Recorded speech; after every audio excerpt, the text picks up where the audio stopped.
Ramesh sir, ಎಲ್ಲ producers payment ಕೊಡೋದು ನೋಡಿದ್ದೀನಿ. ಬಟ್ ರಮೇಶ್ ಸರ್ ನನಗೆ account details, password, cheque book, saving authority ಎಲ್ಲ ಕೊಟ್ಬಿಟ್ಟಿದ್ದಾರೆ. Thank you so much sir. And go Ramesh sir, Lokesh sir, Sriranga sir, thank you so much. ಈ ಸಿನಿಮಾಗೆ Suni sir ನಾವು ಪರ್ಸನಲಿ ಇಬ್ರು ತುಂಬಾ ಎಫರ್ಟ್ ಹಾಕಿದ್ವಿ. ನಮಗೆ ಯಾಕಂದ್ರೆ ಇಂಡಸ್ಟ್ರಿ ಗೊತ್ತು, ಇಂಡಸ್ಟ್ರಿ ಆಗು ಹೋಗುಗಳು ಗೊತ್ತು.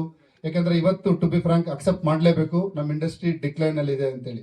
ಇದಕ್ಕೆ ನನ್ನ ಅನಿಸಿಕೆ ಪ್ರಕಾರ, ಯಾಕಂದ್ರೆ ನಾನು ಡೈರೆಕ್ಷನ್ ಡಿಪಾರ್ಟ್ಮೆಂಟ್ ಅಲ್ಲಿ ಸಿನಿಮಾ ಇಷ್ಟು ವರ್ಷ ಎಲ್ಲ ಡಿಪಾರ್ಟ್ಮೆಂಟ್ ಅಲ್ಲಿ ಕೆಲಸ ಮಾಡಿದ್ದ ಇದಕ್ಕೆ ಮೇಜರ್ ಕಾರಣ ಅಂದ್ರೆ ನಮ್ಮ ಸ್ಟಾರ್ಸ್ಗಳು.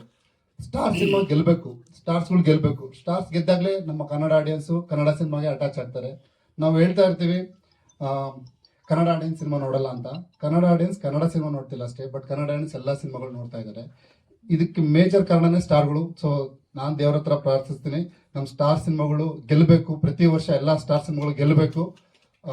ಪ್ಲಸ್ ಈ ಒಂದು ವೇದಿಕೆಯಲ್ಲಿ ಅಪ್ಪು ಸರ್ನ ಮತ್ತೆ ಡೆಫಿನೆಟ್ಲಿ ದರ್ಶನ್ ಸರ್ನ ಮಿಸ್ ಮಾಡ್ಕೊತೀನಿ ಈ ವಿಷಯಕ್ಕೆ ಬಂದಾಗ, ಇದೆ ಸಿನಿಮಾ ಪರ್ಸನ್ ಆಗಿ ಹೇಳ್ಬೇಕಾದ್ರೆ. ಅಂಡ್ ಲಕ್ಷ್ಮಿ ಸರ್, ನಾನು ಅಸಿಸ್ಟೆಂಟ್ ಡೈರೆಕ್ಟರ್ ಆದಾಗಲೇ, ನೀವು ಬನ್ನಿ ಸರ್ ಒಂದೇ ನಿಮಿಷ ಪ್ಲೀಸ್ ಪ್ಲೀಸ್ ಪ್ಲೀಸ್. ನಾನು ಅಸಿಸ್ಟೆಂಟ್ ಡೈರೆಕ್ಟರ್ ಆದಾಗಲೇ ನನ್ನ ಬರ್ಡೇ ದಿನ ನನಗೋಸ್ಕರ ಸುನಿ ಗಡ್ಡಿಲಿ ಆಲ್ರೆಡಿ ಒಂದು ಪಳಗ್ತಾ ಇರೋ ಇವರು, ನಮ್ಮಿಬ್ಬರಿಗೂ ಸುನಿ ಸರ್ಗೂ ನನಗೆ ಐಡಿಯಾನೇ ಇರಲಿಲ್ಲ ಆಕ್ಚುಲಿ. ಅದು ನೀವೇ ಒಂದು ದೊಡ್ಡ ಸ್ಪಾರ್ಕ್ ಕ್ರಿಯೇಟ್ ಮಾಡಿಕೊಟ್ರಿ ಒಂದು ಪ್ರೈಮ್ ಟೈಮಲ್ಲಿ. ಒಂದು ಸರ್ ಪ್ಲೀಸ್ ಸರ್, ನನ್ನ ಫಸ್ಟ್ ಎಪಿಸೋಡ್ ಮಾಡಿದ್ದೆ ಇವರು ಲಕ್ಷ್ಮೀ ಸರ್. ಒಂದು ಬಿಗ್ ಥ್ಯಾಂಕ್ಸ್ ಸರ್ ಎಲ್ಲರ ಕಡೆಯಿಂದ. ಅಂಡ್ ಈ ಟೀಮ್, ನನ್ನ ಟೀಮ್ ಬಗ್ಗೆ ಹೇಳ್ಬೇಕಂದ್ರೆ, ಈ ಟೀಮ್ ಫಸ್ಟ್ ಇಂದಾನೆ ಹೇಳ್ಕೊಂಡ್ ಬರ್ತಾ ಇದೀನಿ. ಒಬ್ಬ ಯಾರೋ ಒಂದು ಸೂಪರ್ ಸ್ಟಾರ್ಗೂ ಮಾಡುವಂತ ಕೆಪಾಸಿಟಿ ಇರುವಂತ ಟೀಮ್. ಯಾಕಂದ್ರೆ ನಮ್ಮ ಸಂತೋಷ್ ಆಗಿರ್ಬೋದು, ಸುನಿ ಸರ್ ಆಗಿರ್ಬೋದು, ಪ್ರೊಡ್ಯೂಸರ್ಸ್ ಆಗಿರ್ಬೋದು, ಅಂದ್ರೆ ಒಬ್ಬ ಸೂಪರ್ ಸ್ಟಾರ್ ಇಟ್ಕೊಂಡು ಸಿನಿಮಾ ಮಾಡೋಂಥವ್ರು ಅಂತ ನನ್ನ ಹಾಕೊಂಡು ಸಿನಿಮಾ ಮಾಡ್ತೀನಿ, ನನ್ನ ಪುಣ್ಯ ಅಂತ ಹೇಳ್ಬೋದು. And direction department Ravi, Anoop, Dayanna, Raghanna, specially ರಾಘಣ್ಣಗೆ ಒಂದು ದೊಡ್ಡ ಥ್ಯಾಂಕ್ಸ್. ರಾಘಣ್ಣನಿಂದನೇ ನಮ್ಮ ಸ್ಪಾರ್ಕ್ ಕ್ರಿಯೇಟ್ ಆಗಿದ್ದು. And Mohan, Jayashanth, Manju, thank you so much. And ನಮ್ಮ ಟೀಮೇ ಕಂಪ್ಲೀಟ್ ಮೋಡಕವಿದ ವಾತಾವರಣ ಟೀಮ್. ಇದು ಕಂಪ್ಲೀಟ್ಲಿ ಟೆಕ್ನಿಷಿಯನ್ ಟೀಮ್ ಅಂತ ಹೇಳಕ್ ಇಷ್ಟಪಡ್ತೀನಿ. ಅಂಡ್ ಇದ್ರ ಪ್ರಿಪ್ರೇಷನ್ ಬಗ್ಗೆ ಹೇಳ್ಬೇಕಾದ್ರೆ, ಸುನಿ ಸರ್ ಯಾವಾಗಲೂ ನನಗೆ ಫಸ್ಟ್ ಅಂದ್ರೆ ರಿಹರ್ಸಲ್ ಮಾಡ್ತಾ ಇದ್ವಿ. ಈ ಗಣೇಶ್ ಸರ್ ಈ ತರ ಒಂದೊಂದು ಡೈಲಾಗ್ ಹೇಳಿದಾಗಲೂ ಈ ಗಣೇಶ್ ಸರ್ ಹೇಳ್ತಾರಲ್ಲ ಆ ತರ ಹೇಳು ಅಂತೇಳಿ. ಸೊ ಗಣೇಶ್ ಸರ್ ಸಿನಿಮಾಗಳನ್ನೆಲ್ಲ ಡೌನ್ಲೋಡ್ ಮಾಡ್ಕೊಂಡು ಪ್ರತಿ ಕ್ಯಾರೆಕ್ಟರೈಸೇಷನ್ ಡಿವೈಡ್ ಮಾಡ್ಕೊಂಡೆ. And Ganesh sir and R Madhavan ಇಬ್ಬರು ರೆಫರೆನ್ಸ್ ಇಟ್ಕೊಂಡು ನಾನು ಈ ಕ್ಯಾರೆಕ್ಟರ್ ಪ್ಲೇ ಮಾಡಿದೆ. Thank you so much.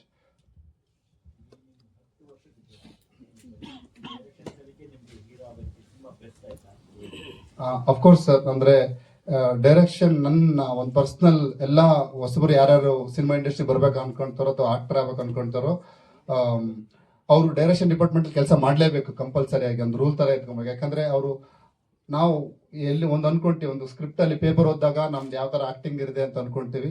ಅಂತದ್ರಲ್ಲಿ ಡೈರೆಕ್ಷನ್ ಡಿಪಾರ್ಟ್ಮೆಂಟ್ ಕೆಲಸ ಮಾಡಿದಾಗಲೇ ಡೈಲಾಗ್ ಡೆಲಿವರಿ ಹೇಗೆ ಪ್ರಾಕ್ಟಿಕಲ್ ಆಗಿ ಒಂದು 5 years ಯಾವುದೋ ಆಕ್ಟಿಂಗ್ ಸ್ಕೂಲಲ್ಲಿ ಓದ್ ಬಂದಂಗೆ ಅನಿಸ್ತು ಡೈರೆಕ್ಷನ್ ಡಿಪಾರ್ಟ್ಮೆಂಟ್ ಕೆಲಸ ಮಾಡಿದ್ದು. ಅಂಡ್ ಸ್ಪೆಷಲ್ ಸಾರಿ, ನಾನು ಹೀರೋಯಿನ್ಸ್ ಇಬ್ಬರು ಮರ್ತ್ಬಿಟ್ಟೆ. ಸಾತ್ವಿಕನ ನಾನು ಸ್ಕ್ರೀನಲ್ಲಿ ನೋಡಿದಾಗ ಯಾವಾಗಲೂ ಹೊಟ್ಟೆ ಉರಿಯುತ್ತೆ. ಯಾಕಂದ್ರೆ ಪ್ರತಿ ಫ್ರೇಮ್ ಒಂದು ಸ್ಮಾಲ್ ಎಕ್ಸ್ಪ್ರೆಷನ್ಸ್ ಕೂಡ ಎಷ್ಟು ಸಗದ ಆಕ್ಟ್ ಮಾಡ್ತಾಳೆ. ನಾನು ಎವ್ರಿ ಟೈಮ್ ಸಿನಿಮಾ ನೋಡ್ಬೇಕಾದ್ರೆ ಹೊಟ್ಟೆ ಉರಿಯುತ್ತೆ ನೋಡಿದಾಗಲ್ಲ. ಅಷ್ಟು ಪರ್ಫಾರ್ಮೆನ್ಸ್ ನಮ್ಮ ಕೈ ಕೊಡೋಕೆ ಆಗ್ತಾ ಇಲ್ಲ. ಅಂಡ್ ಮೋಕ್ಷ ನಮ್ಮ ಜರ್ನಿ ಮುಂಚೆನೆ ಶುರು ಆಯ್ತು, ರಿಹರ್ಸಲ್ ಇಂದಾನೆ.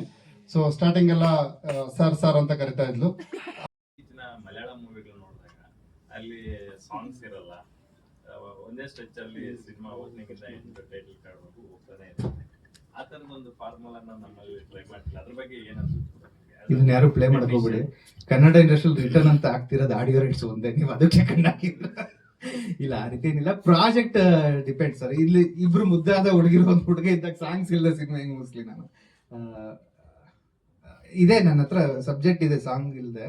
ಬಟ್ ಮಾಡಿರೋವೆಲ್ಲ ಸಾಂಗ್ಸ್ ಇರೋದೆ. ಮತ್ತೆ ಮೇ ಬಿ ನಮ್ಮ ಒಳಗಡೆ ಒಂದು ಮ್ಯೂಸಿಕ್ ಇದ್ದೇ ಇರುತ್ತೆ. ಈಗ ನೀವು ಜೋಗಿ ಪ್ರೇಮ್ ಸರ್ನ ಎಕ್ಸ್ಪೆಕ್ಟ್ ಮಾಡ್ಬೋದು ಸಾಂಗ್ ಇಲ್ಲದೆ.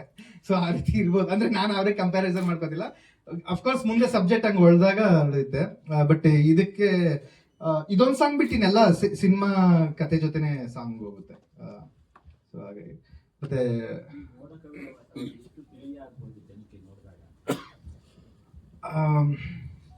ಅಫ್ಕೋರ್ಸ್ ಒಂದು ಫ್ರೆಶ್ನೆಸ್ ಅಂತೂ ಇದೆ. ನಾನು ಏನ್ ಹೇಳ್ತಾ ಇದ್ದೀನಿ, ಸಿನಿಮಾ ಕಂಟೆಂಟ್ ಆಚೆ ಬಿಡ್ತಿಲ್ಲ ಅಂತ. ಅದು ಒಳಗಡೆ ಬಂದಾಗ ನಿಮಗೂ ಇರ್ಬೋದು, ನನಗೂ ಇರ್ಬೋದು, ಅಥವಾ ಆಡಿಯನ್ಸ್ಗೂ ಇರ್ಬೋದು, ಇದು ರೀಸೆಂಟ್ ಆಗಿ ಅಂದ್ರೆ ಈ ರೀತಿ ಎಕ್ಸ್ಪೆಕ್ಟ್ ಮಾಡಿರ್ಲಿಲ್ವಲ್ಲ ಈ ಮೂವಿಗೆ ಅಂತ. ಅಂದ್ರೆ ಯಾರು ನೋಡೋರು ಆ ಒಪಿನಿಯನ್ ಏನ್ ತೋರಿಸ್ತೆ ಅದನ್ನ ನೀನು ಪೋಸ್ಟರ್ಗೆ ಅಥವಾ ಏನ್ ಕಂಟೆಂಟ್ ಆಚೆ ಬಂದಿದೆ ಅದಕ್ಕೂ ಈ ಥಿಯೇಟರ್ ಬಂದು ಆಚೆ ಬರ್ಬೇಕಾದ್ರೂ ಈ ರೀತಿ ಮೂವಿ ಅನ್ಕೊಂಡಿರ್ಲಿಲ್ಲ ಅಂತ ಒಂದು ಇದೆ.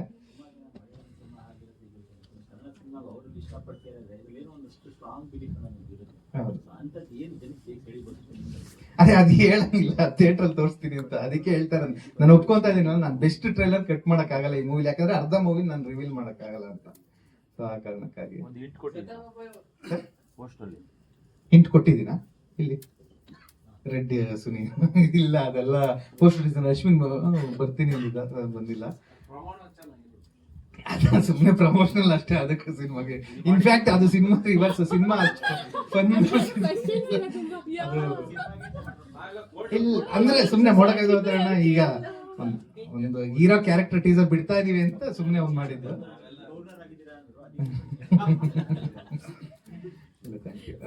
ಈಗ ಶೀಲಂ ಅವ್ರನ್ನ ನೋಡಿದಾಗ ನಮ್ಗೆ ಜನರಲ್ ಅನಿಸ್ತಾ ಇದ್ದಿದ್ದು, ಹೀರೋ ಮೆಟೀರಿಯಲ್ ಡೈರೆಕ್ಷನ್ ಟೀಮ್ ಅಲ್ಲಿ ಇದಾರಲ್ಲ, ಅವರಲ್ಲಿ ನೀವು ಹೀರೋ ಮೆಟೀರಿಯಲ್ ಕಟ್ಕೊಂಡಿದ್ದೀವಿ. ಅಲ್ಲ, ಅವ್ರ ಅಪ್ರೋಚ್ ಆಗಿದ್ದೆ ಫಸ್ಟ್ ಆರ್ಟಿಸ್ಟ್ ಆಗಿ, ಮತ್ತೆ ಅವ್ರ ಫೋಟೋಸ್ ಇದೆಲ್ಲ ನೋಡ್ತಾ ಇರ್ತೀವಲ್ಲ, ಆಮೇಲೆ ನಾವಿಬ್ರು ತುಂಬಾ ಫೋಟೋಸ್ ತಗೊಂತಾ ಇರ್ತೀವಿ. ತುಂಬಾ ಫೋಟೋಸ್ ತಗೊಂಡಾಗ ಅದ್ರಲ್ಲಿ ಶೀಲಂನ ಮಾತ್ರ ಹೈಲೈಟ್ ಆಗ್ತಿರ್ತಲ್ಲ, ಅವಾಗ ಗೊತ್ತಾಗುತ್ತೆ ಅವಾಗ ಇವ್ರ ಆರ್ಟಿಸ್ಟ್ ನಾವು ಡೈರೆಕ್ಷನ್ ಡಿಪಾರ್ಟ್ಮೆಂಟ್ ಅಂತ. ಅದ್ ಬಿಟ್ಟು ಅವ್ರೇನ್ ಅಂದ್ರೆ ಅವ್ರು ಯಾವ್ದು ವಸ್ತು ತಗೊಂಡು ಎಫರ್ಟ್ ಆಗ್ತಾರೋ ಅದ್ರಲ್ಲಿ ಇದೆ. ಅವ್ರು as a direction department wise Madhavan ಸರ್ನ ಕತೆ ಒಪ್ಸಿದ್ರೆ, ಅರವಿಂದ್ ಸ್ವಾಮಿ ಸರ್ನ ಕತೆ ಒಪ್ಸಿದ್ರೆ, ಆ ರೀತಿ ಇದೆಲ್ಲ ಅವರು ತುಂಬಾ ದೊಡ್ಡದಾಗಿ ಡೈರೆಕ್ಷನ್ ಡಿಪಾರ್ಟ್ಮೆಂಟ್ ಯೋಚನೆ ಮಾಡಿದ್ರೆ. ಬಟ್ ಅವ್ರ ಲೈಫಿನ ಏಮ್ ಇದ್ದಿದ್ದು ಹೀರೋ ಆಗಿ ಇದಾಗಬೇಕು ಅಂತ. ಸೊ ಅದಕ್ಕೆ ಇಲ್ಲ, ನಾನು ಹೇಳಿದ್ದು ನಮ್ಮಿಬ್ರಲ್ಲಿ ಅವ್ರನ್ನ ಮಾತ್ರ ಹೈಲೈಟ್ ಮಾಡ್ತಿದ್ರಲ್ಲ, ಅವಾಗ ಗೊತ್ತಾಗೋದು ಹೊಸಬ್ರುಗಳಿಗೆ. ಈ ಡೈರೆಕ್ಷನ್ ಡಿಪಾರ್ಟ್ಮೆಂಟ್ ಡೈರೆಕ್ಟರ್ಗಳಿಗೆಲ್ಲ ಒಂದು ಶಾಪ ಇರುತ್ತೆ. ಏನಂದ್ರೆ ಈ ಮದ್ವೆ ಎಲ್ಲಾನು ಹೋದ್ರೆ ನನ್ ನಿಂಗ್ ನೋಡ್ತಿರ್ತಾರೆ, ಅವ್ರಿಗೆ ಗೊತ್ತಾಗಲ್ಲ ನಾನು ಯಾರು ಅಂತ, ಬಟ್ ಎಲ್ಲೋ ನೋಡಿದೀವಿ ಅಂತ ನೋಡ್ತಾ ಇರ್ತಾರೆ. ಅದ್ರಲ್ಲಿ ಒಬ್ಬ ಬಂದ್ ಫೋಟೋ ತಗೊಂತಾನೆ ಅನ್ಕೊಳ್ಳಿ, ಇನ್ ಮಿಕ್ತವ್ರು ತಗೋಬೇಕಾದ್ರೆ ಶೀಲಂ ಜೊತೆ ಇದ್ರೆ ಶೀಲಂ ಫೋಟೋ ತಗೊಂತಾ ಇದೀವಿ, ನಾನ್ ಜೊತೆ ನಿಂತಿದ್ದೀನಿ ಅಂತ ಅನ್ಕೊಂಡಾದ್ರು. ಒಂದೆರಡು ಎಕ್ಸಾಂಪಲ್. ಸೊ ಆ ರೀತಿಲಿ ಆ ನಿಟ್ಟಿನಲ್ಲಿ ಹೇಳಿದ್ರು. ಓಕೆ, ಇನ್ನು ಹೀರೋಯಿನ್ಸ್ ಬಗ್ಗೆ ಮಿತ್ರರಿಗೂ ನಮಸ್ಕಾರ. ಆಮೇಲೆ ಈ ಸಿನಿಮಾದ ಪ್ರೊಡ್ಯೂಸರ್ ಇನ್ನೂ ಇದ್ದಾರೆ, ಲೋಕೇಶ್ ಮತ್ತೆ ರಮೇಶ್ ಅವರು ಬಂದ್ರೆ ಖುಷಿ ಆಗುತ್ತೆ. ಬನ್ನಿ, ಪರವಾಗಿಲ್ಲ. ನಮ್ ಲೋಕೇಶ್ ಅವ್ರಿಗೆ ಸ್ವಲ್ಪ ನಾಚಿಕೆ ಸ್ವಭಾವ ಜಾಸ್ತಿ ಇದೆ, ಮದುವೆ ಆಗೋಗಿದೆ ಸರ್.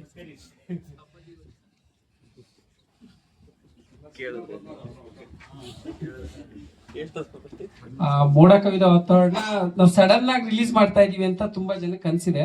ಬಟ್ ಈ 8 ತಿಂಗಳಿಂದನೇ ಸಿನಿಮಾ ರಿಲೀಸ್ ರೆಡಿ ಇತ್ತು. ಬಟ್ ಒಂದೊಳ್ಳೆ ಸಿನಿಮಾನ ಒಳ್ಳೆ ಟೈಮಲ್ಲಿ ರಿಲೀಸ್ ಮಾಡ್ಬೇಕು ಅಂತ ಪೋಸ್ಟ್ಪೋನ್ ಮಾಡ್ಕೊಂಡು ಬಂದು ಕೊನೆಗೆ ಈ ಡೇಟ್ ರಿಲೀಸ್ ಮಾಡಿದ್ವಿ.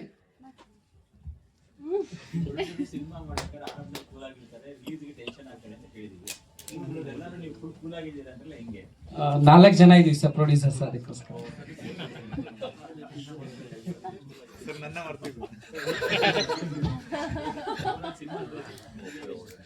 ಅದು ಹೇಗೆ ಅಂದ್ರೆ ಸಿನಿಮಾನ ಒಂದು 70% ಆದ್ಮೇಲೆ ನಾವು ಟೇಕ್ ಓವರ್ ಮಾಡಿದ್ವಿ ಇದನ್ನ. First time last press meet ಅಲ್ಲಿ ಹೇಳಕ್ ಹೋದೆ, ಆ ಟೈಮಲ್ಲಿ ಮೇಡಮ್ ಬಂದ ತಕ್ಷಣ ಎಲ್ಲ ಅದು ಮಿಸ್ ಆಯ್ತು. ಸರ್ ಶೀಲಂ ಸರಿ ಇಲ್ಲ ಸರ್. ಮೈಸೂರಿಗೆ ಬಂದ್ಬಿಟ್ಟು ಒಂದಷ್ಟು ಸಿನಿಮಾ ತುಣುಕುಗಳನ್ನ ಸುನಿ ಸರ್ ತೋರಿಸ್ತಾರೆ. ಆನೆಸ್ಟ್ ಆಗಿ ಹೇಳ್ತೀನಿ, ಬೇಜಾರ್ ಮಾಡ್ಕೊಳ್ರಿ ಸರ್. ಆ ಟೈಮಲ್ಲಿ ಯಾರು ನೋಡ್ತಾರೆ ಈ ಹೊಸಬರ್ದನ್ನ ಅಂದ್ಬಿಟ್ಟು ನೋಡೋಣ ಸರ್ ಅಂದ್ಬಿಟ್ಟು ಸುಮ್ಮನೆ ಆಗಿದ್ದೆ. ನಮ್ದು ಒಂದು ಸಲ ಪ್ರೇಮಕ್ಕಿಂತ ಡಬ್ಬಿಂಗ್ ಟೈಮಲ್ಲಿ ಸುನಿ ಸರ್ ನನಗೆ ಸಿನಿಮಾ ತೋರಿಸ್ತಾರೆ. ಅದನ್ನ ನಾನು ನೋಡ್ಬಿಟ್ಟು ನನ್ಗೆ ತುಂಬಾ ಸರ್ಪ್ರೈಸ್ ಆಯ್ತು, ಇಷ್ಟನೂ ಆಯ್ತು. ಸರ್ ಅದೇನು ರಿಲೀಸಿಗೆ ಬೇಕು, ನಾನು ಮಾಡ್ತೀನಿ, ರಿಲೀಸ್ ಮಾಡಿ ಸರ್ ಅಂದಾಗ, ಇಲ್ಲ ಸರ್ ನೀವೇ ಟೇಕ್ ಓವರ್ ಮಾಡಿ ಅಂದಾಗ ಆ ಸಿನಿಮಾ ನಾನು ತಗೊಂಡು ಇನ್ನೊಂದಷ್ಟು ಹಾಕಿ, ಆಗ ನನ್ನ ಸ್ನೇಹಿತರಿಗೂ ಸಿನಿಮಾ ತೋರಿಸ್ತೀನಿ. ಅವರು ತುಂಬಾ ಖುಷಿಯಾಗಿ, ಇಲ್ಲ ನಾವು ಈ ಸಿನಿಮಾ ನಾವು ಮಾಡೋಣ, ಹೆಮ್ಮೆ ಅನ್ಸುತ್ತೆ ನಮ್ಗಿಂತ ಸಿನಿಮಾ ಮಾಡೋದಕ್ಕೆ ಅಂದ್ಬಿಟ್ಟು ಎಲ್ಲರೂ ಇದು ಮಾಡಿದ್ವಿ. ಮೋಡ ಕವಿದ ವಾತಾವರಣದ ಹೀರೋ ಚೆರಿಶ್ AKA ಶೀಲಂ ಸ್ವಾಮಿ ಅವರ ದಿನ.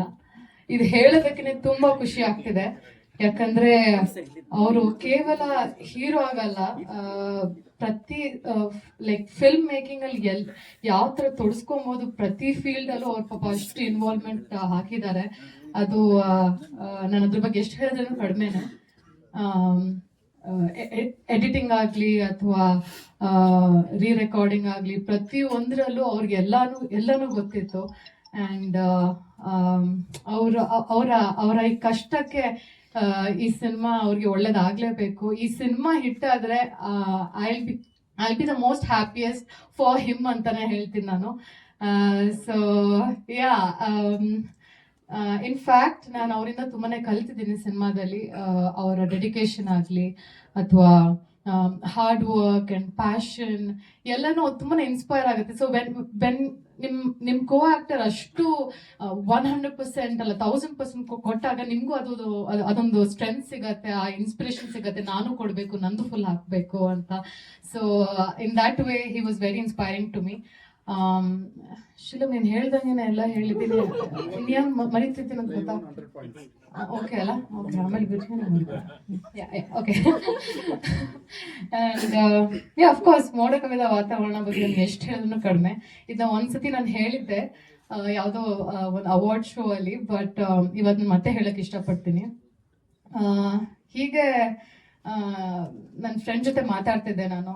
ನನಗೆ ಮೋಸ್ಟ್ ಲೈಕ್ ಯಾವ ಡೈರೆಕ್ಟರ್ ಜೊತೆ ಕೆಲಸ ಮಾಡಬೇಕು ಅಂತ ನನಗೆ ಆಸೆ ಇದೆ ಅಂತ ಕೇಳಿದಾಗ ನನಗೆ ಸುನಿ ಸರ್ ಜೊತೆ ಕೆಲಸ ಮಾಡಬೇಕು ಅಂತ ತುಂಬಾ ಆಸೆ ಇದೆ. ಆದರೆ ಅವ್ರನ್ನ ಹೇಗೆ ರೀಚ್ ಆಗೋದು ಅಂತ ಗೊತ್ತಿಲ್ಲ. Since I am still a struggling actor, ನನಗೆ ಹೇಗಾದ್ರೂ ಮಾಡಿ ಒಂದು ಪ್ರೊಡ್ಯೂಸರ್ ಸಿಕ್ಬಿಟ್ಟು ಅವ್ರನ್ನ ಕರ್ಕೊಂಡು ಹೊರಟೋಗ್ತೀನಿ ಸುನಿ ಸರ್ ಜೊತೆ, ಪ್ಲೀಸ್ ನನ್ನ ಹೀರೋಯಿನ್ ಆಗಿ ಮಾಡಿ ನನ್ನ ಜೊತೆ. ಹಾಯ್, ಎಲ್ರಿಗೂ ನಮಸ್ಕಾರ. ಮೋಡ ಕವಿದ ವಾತಾವರಣ ಬಗ್ಗೆ ಹೇಳ್ಬೇಕು ಅಂದ್ರೆ ಬರೀ ಸಿನಿಮಾ ಲೆವೆಲ್ ಅಲ್ಲಿ ಮಾತಾಡಿದ್ರೆ ಆಗಲ್ಲ. It's an emotional connect movie ನನಗೆ ಅದು ಪರ್ಸ್ನಲಿ. ಬಿಕಾಸ್ ಒಂದು ಫ್ಯಾಮಿಲಿ ತರ ಆಗೋಗಿದ್ವಿ ನಾವೆಲ್ಲ, ಅಂಡ್ ಇದೀವಿ ಕೂಡ. ಮೋಡ ಕವಿದ ವಾತಾವರಣ ಒಂದಿನ ಮುಂಚೆ ಕಾಸ್ಟ್ ಆಗಿದ್ದು ನಾನು. ಜಸ್ಟ್ ಅವ್ರ ಶೂಟಿಂಗ್ ಹೋಗಕ್ಕೆ ಒಂದಿನ ಮುಂಚೆ ಕಾಸ್ಟ್ ಆಗಿದ್ದು. And I thank God every day for that moment. Thank you Suni sir. ಆ ಪಾತ್ರಕ್ಕೆ ಅಂಡ್ ಅದಕ್ಕೆ ನ್ಯಾಯ ಸಲ್ಲಿಸಿದೀನಿ ಅಂತ ಅನ್ಕೊಂಡಿದೀನಿ. June 26th ಸಿನಿಮಾ ನಿಮ್ ಮುಂದೆ ಬರ್ತಾ ಇದೆ. ಹಲವಾರು ಶೇಡ್ಸ್ ಅಲ್ಲಿ ನೋಡ್ಬೋದು ನಮ್ಮ 3 ಜನನು ನೀವು ಇದ್ರಲ್ಲಿ. And as usual simple Suni sir movie ಅಂದ್ರೆ ಒಂದು ಲವ್ ಸ್ಟೋರಿ, ಹಾಗೆ ಇದ್ರಲ್ಲಿ ಎಸ್ಪೆಷಲಿ ಥ್ರಿಲ್ಲರ್. ಫಸ್ಟ್ ಟೈಮ್ ಅನ್ಸುತ್ತೆ ಲವ್ ಸ್ಟೋರಿ ಅಂಡ್ ಥ್ರಿಲ್ಲರ್ ಅಂತಾನೆ ಹೇಳ್ಬೋದು. ಬಟ್ ಡೆಫಿನೆಟ್ಲಿ ದ ಬೇಸ್ ಬಂದು ಅವ್ರ ಮೂವೀಸ್ ಅಲ್ಲಿ ಯಾವಾಗಲೂ ಲವ್ ಒಂದು ಮೆಸೇಜ್ ಇದ್ದೇ ಇರುತ್ತೆ. ಅಂಡ್ ರಮೇಶ್ ಸರ್ ಅವ್ರು ಇಲ್ಲ ಅಂದ್ರೆ ಸಿನಿಮಾ ಆಗ್ತಿರ್ಲಿಲ್ಲ. ಸೊ ಅವರಿಂದ ನಾವೆಲ್ಲ, and thank you Ramesh sir. And I think ಎಲ್ಲ ಪ್ರೊಡ್ಯೂಸರ್ಸ್ಗೂ ಈ ಮೂಲಕ ಥ್ಯಾಂಕ್ಸ್ ಹೇಳಕ್ ಇಷ್ಟಪಡ್ತೀನಿ ನಾನು. ಅಂಡ್ ಸಂತೋಷ್ ಸರ್ ನಮ್ಮನ್ನೆಲ್ಲ ತುಂಬಾ ಮುದ್ದಾಗಿ ತೋರಿಸಿದ್ದಾರೆ. And I think one of the best ಕಾಣಿಸಿದೀನಿ ನಾನು ಈ ಮೂವಿಯಲ್ಲಿ ಅಂತ ಅನ್ಸುತ್ತೆ ನನಗೆ. ಅಂಡ್ ಮೋಕ್ಷ ಬಗ್ಗೆ ಹೇಳ್ಬೇಕು ಅಂದ್ರೆ she is one of the GeM of the people ಅಂತಾರಲ್ಲ ಆ ತರ. ಶಿ ಹ್ಯಾಸ್ ಥಾಟ್ ಮಿ, ಅವ್ರಿಂದ ತುಂಬಾ ಕಲ್ತಿದ್ದೀನಿ. And she is very pretty and she is one of the humblest heroines as a human being. Also one of the best people I have met. And Sheelam ಅವನ ಬಗ್ಗೆ ಜಾಸ್ತಿ ಮಾತಾಡ್ಬೇಕು ಅಂತ ಹೇಳಿ ಕಳ್ಸಿದ್ದಾನೆ ಇವತ್ತು ಹೀರೋ ಟೀಸರ್. ಇದೇ ನೀವು ನೋಡಿದ್ರೆ ಇವಾಗ ಒಂದು 1 minute 2 minutes ಅಲ್ಲಿ. ಬಟ್ ಐ ನೋ ಶೀಲಂ ನಾವು ಸ್ಟಾರ್ಟ್ ಮಾಡಿದಾಗಿಂದ ಇಲ್ಲಿವರೆಗೂ ಅವ್ರು ಎಷ್ಟು ಕಷ್ಟಪಟ್ಟಿದ್ದಾರೆ ಈ ಸಿನಿಮಾಗೋಸ್ಕರ. I think not only sweat, blood ಕೂಡ. Is just poured his blood, sweat, everything for this movie. Every day ಬರೀ ಮೋಡ ಕವಿದ ವಾತಾವರಣ ಅಷ್ಟೇ ಅವ್ರ ತಲೆಯಲ್ಲಿ ಓಡ್ತಾ ಇರುತ್ತೆ. ಅಷ್ಟು ಪ್ಯಾಷನೇಟ್ ಒಂದು ಆಕ್ಟರ್ ಆಗಿ ಆ ಪ್ಯಾಷನ್ ನ ಇನ್ನೊಂದು ಆಕ್ಟರ್ ಅಲ್ಲಿ ನೋಡೋದು ಇಟ್ಸ್ ಅಮೇಸಿಂಗ್. ಸುಮ್ಮನೆ ಹೋಗ್ಲೇಬೇಕು ಅಂತಲ್ಲ, he deserves to be here and I think he'll be in the long run. Congratulations to you and welcome to KFI. And Yayati song ಬಗ್ಗೆ ಹೇಳ್ಬೇಕಂದ್ರೆ ನನ್ನ ಇಡೀ ಕರಿಯರ್ ಅಲ್ಲಿ ಐ ಥಿಂಕ್ ತುಂಬಾ ಹತ್ರವಾಗಿರುವಂತ ಸಾಂಗ್ ನನಗೆ ತುಂಬಾ ತುಂಬಾ. ಬಿಕಾಸ್ ಆಲ್ಮೋಸ್ಟ್ ನಾನು ಶೀಲಂ 1 ವರ್ಷ ಡಾನ್ಸ್ ಕ್ಲಾಸ್ ಅಲ್ಲೇ ಇದ್ವಿ. ಮನೆಗೆ ಹೋಗೋದು, ಡಾನ್ಸ್ ಕ್ಲಾಸಿಗೆ ಬರೋದು, ಇಷ್ಟೇ ಮಾಡ್ತಾ ಇರೋದು. ಸೊ ಪ್ರಾಕ್ಟೀಸ್ ಎಲ್ಲ ಮಾಡಿ ಈ ಶ್ರಮ ಏನ್ ನೋಡ್ತಿದ್ದಾರೆ ಇದ್ರ ಹಿಂದೆ ಮಧು ಸರ್ ನಮ್ಮ ಕೊರಿಯೋಗ್ರಾಫರ್, ಅವ್ರಿಗೆ ತುಂಬಾ ದೊಡ್ಡ ಥ್ಯಾಂಕ್ಸ್ ಹೇಳ್ಬೇಕು. Music Viraj sir as usual ಅವ್ರು ಆಲ್ರೆಡಿ ಅವ್ರ romantic songs famous. And thank you so much for this beautiful track. ಕೊನೆಯದಾಗಿ ಮೋಡ ಕವಿದ ವಾತಾವರಣ 26ನೇ ತಾರೀಕು ಜೂನ್ ಬರ್ತಾ ಇದೆ. ಎಲ್ಲರೂ ಥಿಯೇಟ್ರಲ್ಲೇ ನೋಡಿ ಅಂತ ಕೇಳ್ಕೊತೀನಿ. ಸಿನಿಮಾ ಆದ್ಮೇಲೆ ಮಿಕ್ಕಿದ್ ಮಾತಾಡ್ತೀನಿ. Thank you.